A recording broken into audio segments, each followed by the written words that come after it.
Welcome to Wayne's Old Time Radio Page channel. I'm Wayne, your host. These programs are brought to you by support of our listeners. You can give your support at Patreon or PayPal, either one. There's clickable links in the description below. Thanks for your support and enjoy the shows. And now, Roma Wines, R-O-M-A, made in California for enjoyment throughout the world. Roma Wines present Suspense. Tonight, Roma Wines bring you Mr. Vincent Price and Mr. Lloyd Nolan as stars of Hunting Trip, a suspense play produced, edited, and directed for Roma Wines by William Spear. Suspense, radio's outstanding theater of thrills, is presented for your enjoyment by Roma Wines. That's R-O-M-A, Roma Wines. Those excellent California wines that can add so much pleasantness to the way you live, to your happiness in entertaining guests, to your enjoyment of everyday meals. Yes, right now a glassful would be very pleasant as Roma Wines bring you Lloyd Nolan and Vincent Price in a remarkable tale of Suspense.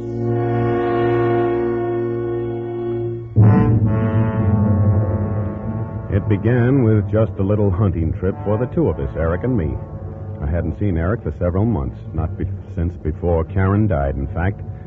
When I bumped into him at the club, he suggested that we run up to his cabin in the mountains for a few days, grab a bit of fresh air and relaxation, see if we couldn't bag ourselves a moose or a deer. And yet, almost at the outset, I had an uncanny feeling about that trip.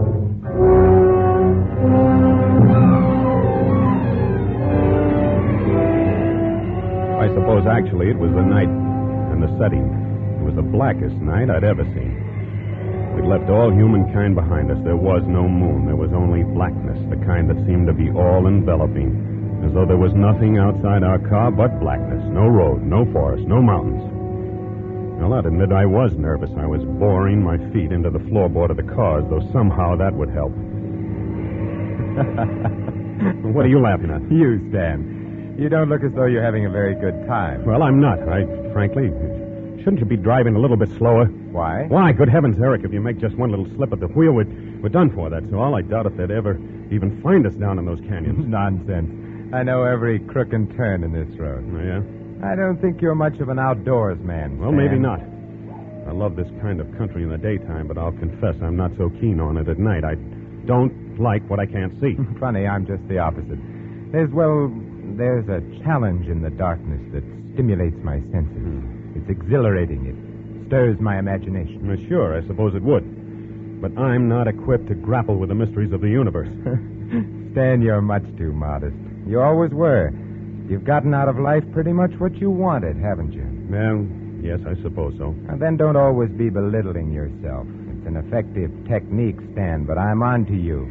You're as clever as the next fellow, in your own way.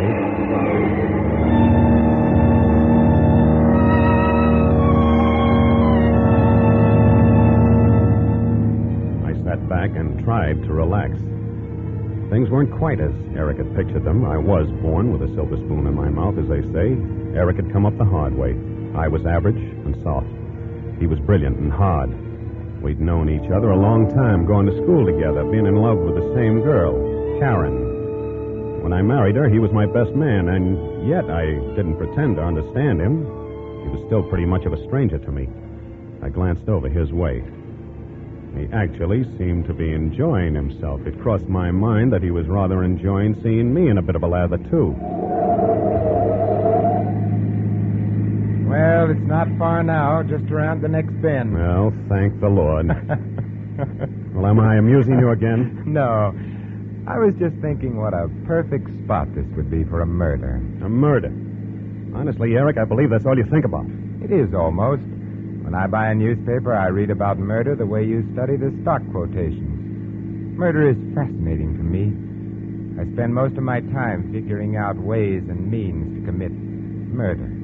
Now you're trying to sound like a mental case. Who knows? Perhaps I am. I have a mind. Well, here we are, old man. You see, I've delivered you safe and sound, all in one piece.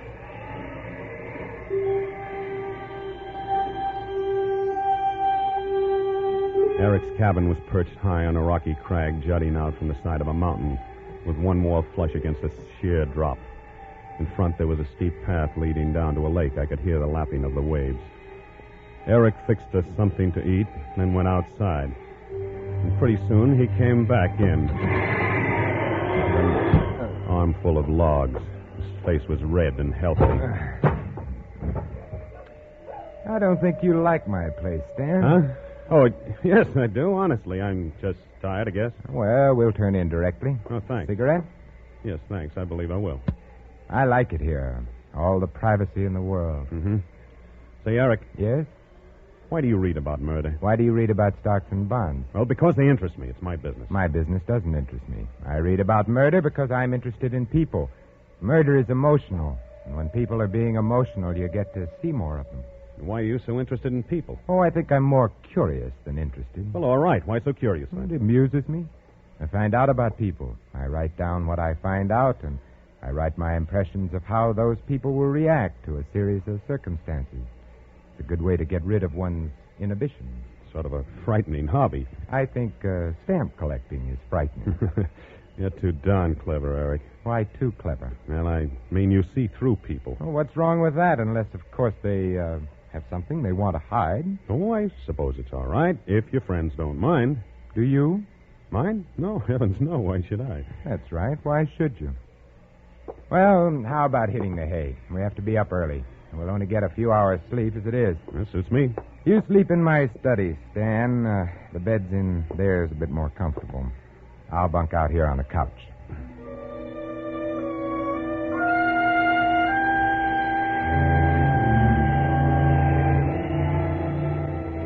I had undressed and gotten into bed and was reaching over to put out the light on Eric's desk when my eyes fell on a stack of typewritten sheets. I wondered if they were the notes Eric had been speaking about. It was a strange mumbo-jumbo he'd written there, phrases he liked, single sentences describing people he'd met.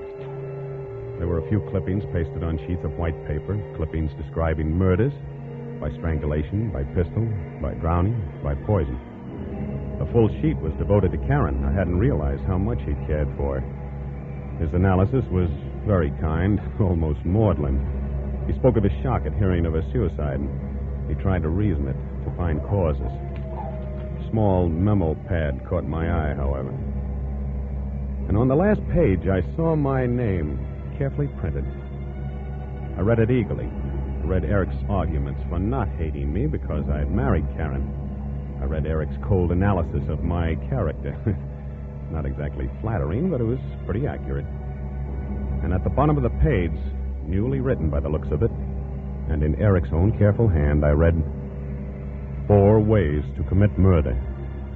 By strangulation, by pistol bullet, by drowning, by poison.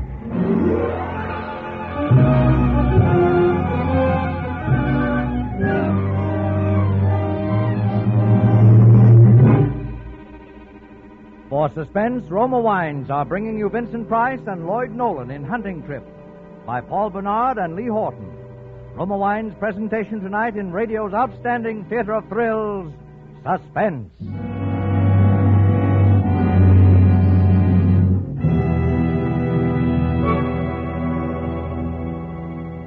Between the acts of Suspense, this is Ken Niles for Grand Estate Wines. Last night, a friend who entertains frequently told me how much he likes Grand Estate Wines, those wines of outstanding excellence presented by Roma, America's greatest vintner. Here's what he said. Recently, Ken, I served Grand Estate wine to some very particular guests, people who really know wine. Their sincere praise for that wonderful fragrance and taste was certainly flattering to me as a host. Grand Estate wines are outstanding. Yes, to bring you this limited bottling of Grand Estate wines, Roma selected only the choicest, juice-laden grapes from California's finest vineyards. Then, at Roma's famed wineries, unmatched in winemaking resources, Grand Estate wines are patiently, skillfully guided to perfection.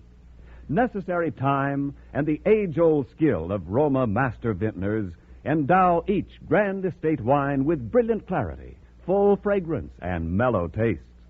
So, whatever the occasion, you're sure to please all tastes with Grand Estate California wines. Medium sherry, ruby port, and golden muscatel for delightful entertaining. Grand Estate Burgundy and Sauterne for gracious dining. Remember the name, Grand Estate Wines by Roma, the crowning achievement of vintner skill. And now, Roma Wines bring back to our Hollywood soundstage Lloyd Nolan as Stan and Vincent Price as Eric in Hunting Trip, a tale well calculated to keep you in suspense.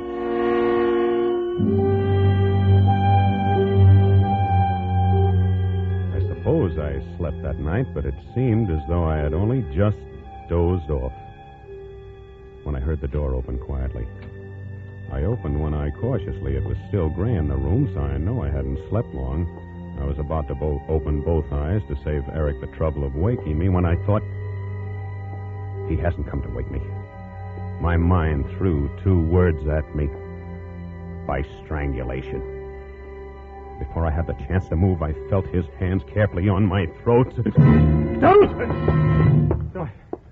Why, Stan, what's the matter? I thought for a minute that... Yes? I guess I must have been dreaming. Nightmare. You grabbed hold of my hands like you thought I was going to strangle you. Oh, did I? What's the matter? Have you got a guilty conscience? Yeah. Yeah, I guess I have. What did you want, Eric? Time to get up. Oh, already? Yeah, that's right. I've got good news, too. I just spotted a likely-looking buck right across the lake when I went down for water. Oh, good.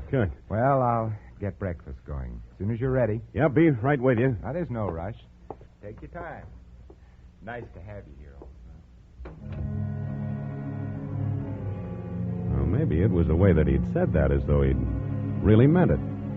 For a minute, I was convinced that I'd let my imagination run away with me. And as for putting his hand on my throat, that was an accident. He'd been groping for my shoulder. And then the next minute, I was asking myself, was it an accident, though? Suppose I'd really been asleep. Suppose I hadn't grabbed his hands. I still didn't know what to think. Well, I dressed, and we sat down to breakfast. Oh, pass me your cup, will you, Stan? I'll give you some coffee. There you are. Thanks. Sugar coming up. No sugar for me, thanks. Well, Stan, when are you going to confess? What do you mean, confess? Or shall I drag it out of you? What are you driving at? Oh, come now. You're not going to play the adolescent schoolboy with me. I swear, I I'm don't know. referring to the lovely young woman you've been seen dining with and taking to the theater. Oh, you mean Marcia? Is that her name? Yes. Well, go on. Where did you meet her? How? When? Is she wealthy? Is she as beautiful as they say she is? Come on. Let's have the sordid details. No, Eric, you're barking up the wrong tree.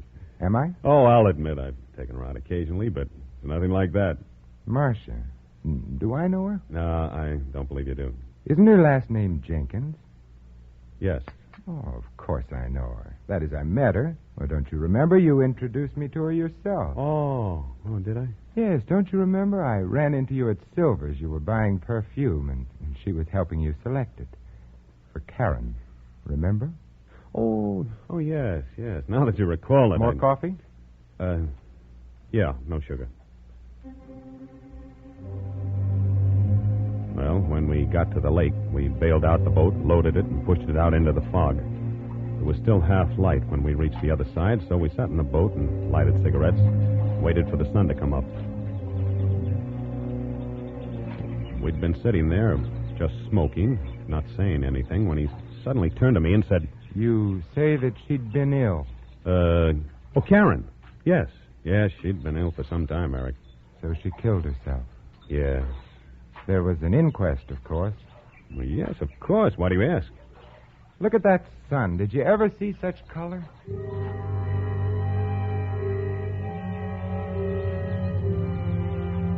4 ways to commit murder.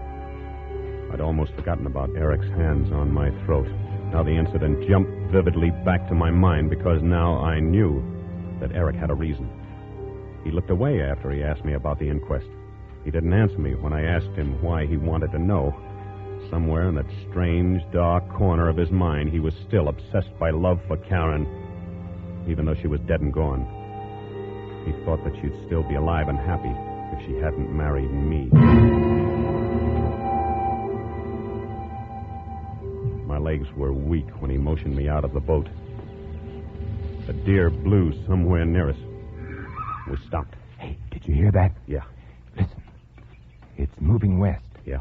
Stan, you work west. Just about half a mile or so ahead of us, you'll come to a clearing. Mm-hmm. Take your stand there. Right. I'll strike north and west and then work toward the clearing.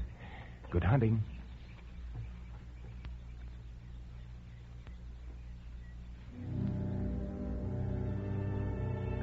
This is it, then, I thought. He'll hide somewhere along the way to the clearing and shoot me in the back. Now that I knew what to expect, I felt somewhat relieved. At least I'd be ready for him.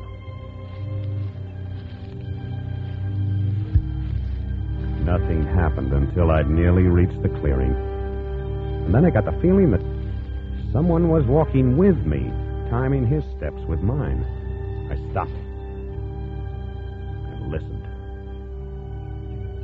I don't know how long I stood there, my rifle gripped in my hands. But suddenly, instinctively, I wheeled around. A shot whistled over my head. Then I saw a buck running across the clearing. He'd shot at me and missed.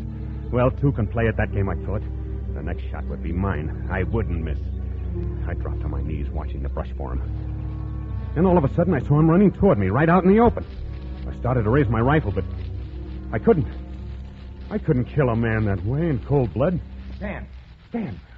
Did I hit you? Confound you. Now, hold on a minute, old son. Let's not lose our heads. I'm terribly sorry, of course, but I had no idea you were to take stand in the clearing, so I naturally assumed you were there. I don't know what I can say. Well, maybe it was my fault. I don't know. Anyway, let's forget it. But I said let's skip it.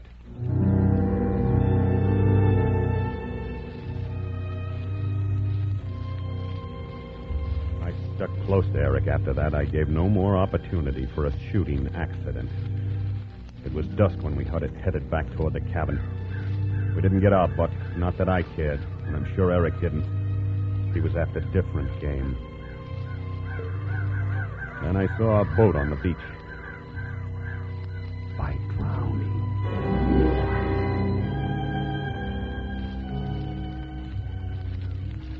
Here we were alone. I couldn't refuse to get in the boat with him. There was no other way of getting back to the cabin. I could feel the perspiration trickling down my ribs. I stumbled in the underbrush. Easy now. Hey, it's too bad we didn't bag that fella. What? That buck. Better luck tomorrow, maybe. Yeah, better luck tomorrow. You seem preoccupied, Stan. Do I? Yes, I have the ghastly feeling that I'm failing you as a host. I don't think you're having a very good time. I think this is a marvelous country, Eric. You've exercised phenomenal restraint, old son. What do you mean? About expressing your admiration for it. I'd never have suspected that you liked it so much.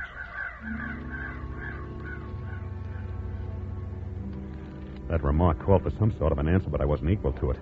Fortunately, I was spared the necessity. We reached the lake in the boat. Then we tossed our guns into it. Eric started to push out to the shore. Hop in, Stan. Easy does it now. Hang on to the oars, will you, while I climb in? All set? All set. Splendid. Here, now, you better let me row. I know this lake. There's some treacherous spots in it. What do you mean? Oh, some nasty boulders sticking up. Some of them that aren't easy to spot.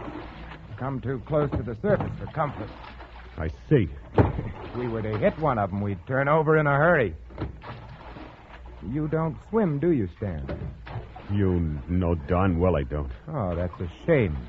It's a mistake not to learn to swim, don't you think?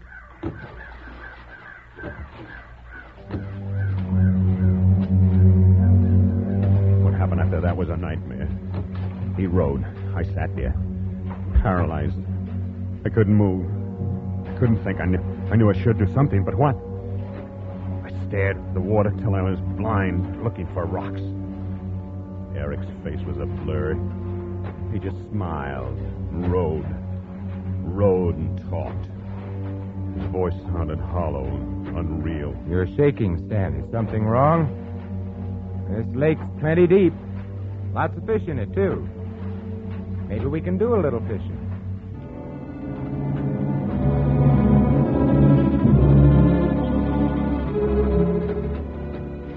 stopped suddenly. He'd seen something in the water.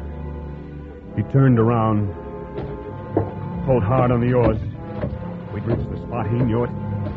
And then... No! No, Eric! No! Eric, with the love of God! Eric!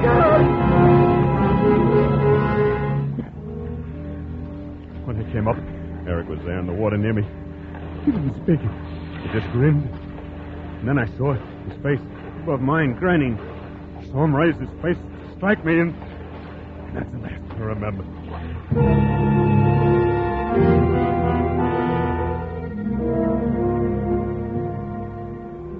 When I came to, I was lying on the beach, and Eric was standing over me, smiling. Well, hello. How are you feeling? Okay, I guess. Say, you're a tough customer to rescue, old son. You put up quite a fight. I'm sorry. I thought that maybe... Don't try to talk now. You've had a pretty bad time. Take it easy. Well, it was all clear to me then. Eric had saved my life. It had been accidental. The shot, the boat turning over. He didn't want to kill me. A man doesn't save you from drowning when he wants you dead. But it all been my imagination, a nightmare. Oh, the relief that flowed through my body was almost too much for me. Well, there aren't words to express how I felt.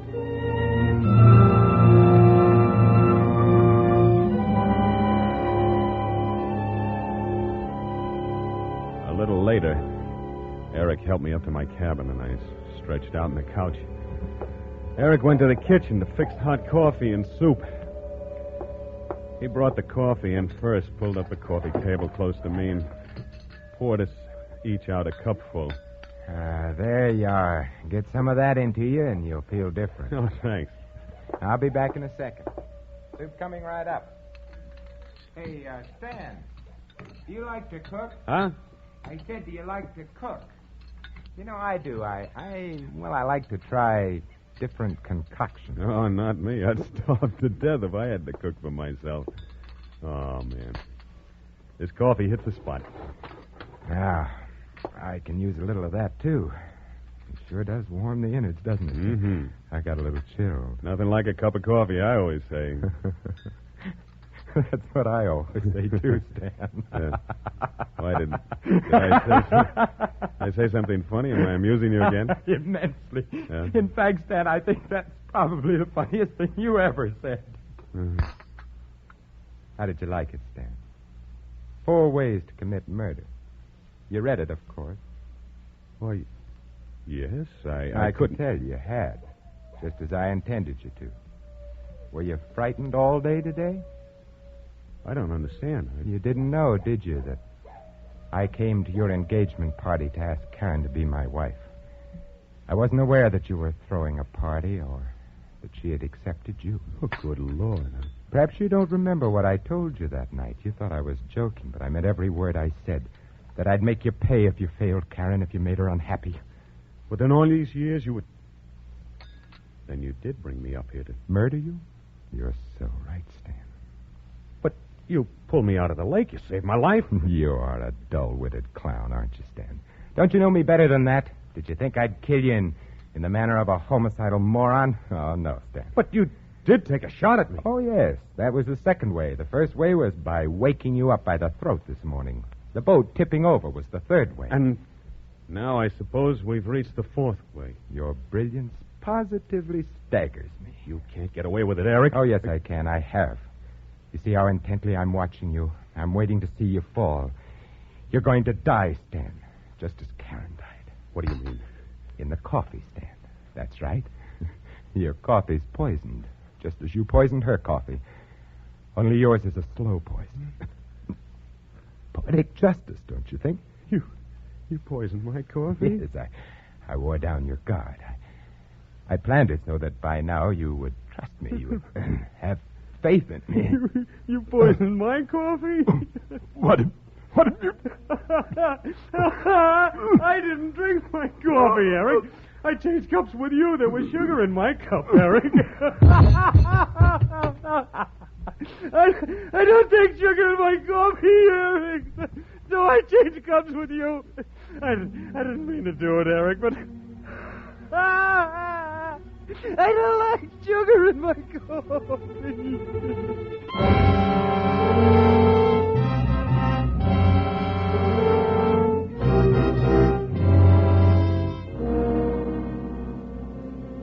So you see, I didn't kill Eric, really. He killed himself accidentally, but I wish he had killed me. He had a good reason to, because somehow he knew about Karen, about how I killed Karen by putting poison in her coffee that morning. And I watched her die, the same way that I watched Eric die. I'm tired now. I don't want to talk anymore. You do whatever you want with me.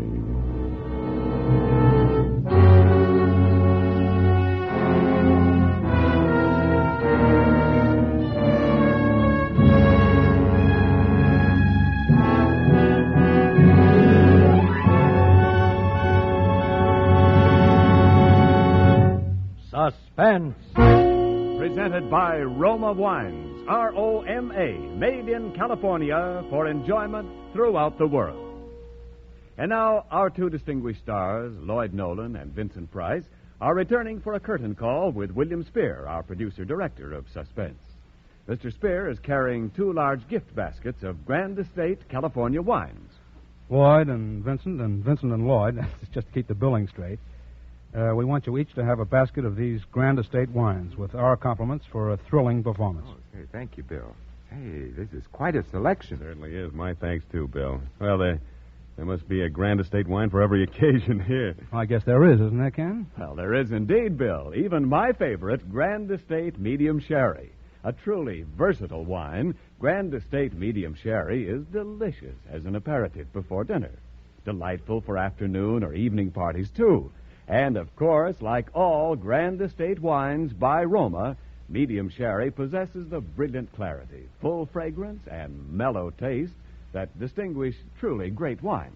It sounds wonderful. Well, yes, Mr. Nolan, and you can be sure that any Grand Estate wine you serve represents the ultimate in wine goodness, the crowning achievement of vintner skill.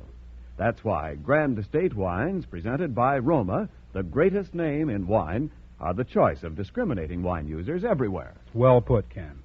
Vincent, what's new and startling over on the 20th Century Fox lot? Well, they're pretty excited about Darryl Zanuck's film version of Mom's The Razor's Edge, which is just finished up shooting. And I guess the picture that they like best among the current releases is Claudia and David.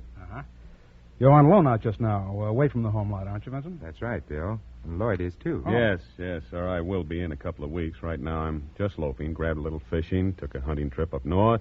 You wouldn't want to go on a hunting trip with me, would you, Lloyd? No, thanks. I had plenty of that tonight on Suspense. Bill, who's on the show next Thursday? It's Dane Clark in a suspense play about a Gunsel, a professional murderer who doesn't know he has any emotions until he finds himself falling in love with the wife of a man he's killed. Sounds wonderful. Hey, we'll be listening, eh, Lloyd? Oh, yeah, sure thing. Swell. Well, then, if you two will relieve me of these baskets of Grand Estate wines before my arms give way and there's a loud crash. Thanks again, Bill. Well, good night. Good night. Next Thursday, same time, listen to Dane Clark on Suspense. Presented by Roma Wine Company of Fresno, California.